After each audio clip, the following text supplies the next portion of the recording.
Superstar Prabhas 40-এ পা দেওয়ার পর থেকেই তার বিয়ে নিয়ে চিন্তিত তার মা। একাধিক অভিনেত্রীর সঙ্গে প্রেমের সম্পর্কে জড়িয়েছেন তিনি, কিন্তু শেষ পর্যন্ত কোনো সদুত্তর পাওয়া যায়নি। তবে কি সপ্তসুন্দরীকে এখনো খুঁজে পাননি প্রভাস?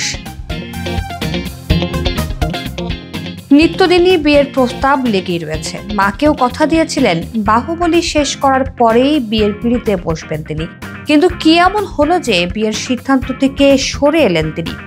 প্রভাস এক সাক্ষাৎকারে অকপটে জানান, ভালোবাসার প্রতি তার যা ধারণা তা নাকি বদলে গিয়েছে, আর সে কারণেই নাকি তিনি বিয়ে করা থেকে আজও বিরত রয়েছেন।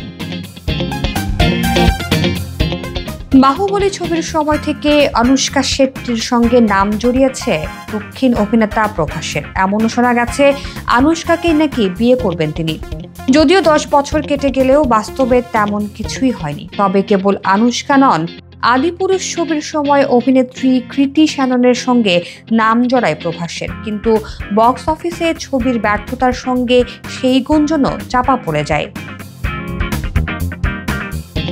বিয়ে নিয়ে প্রভাসের কোনো অনীহা নেই, তবে এখন পর্যন্ত এমন কোনো নারী নাকি তার জীবনেই আসেননি যাকে দেখে তার মনে হবে এই সেই স্বপ্ন সুন্দরী। প্রভাস খানিক মজা করেই বলেন, আমি আসলে বাহুবলীর সঙ্গে আজীবনের সম্পর্কে জড়িয়ে পড়েছি।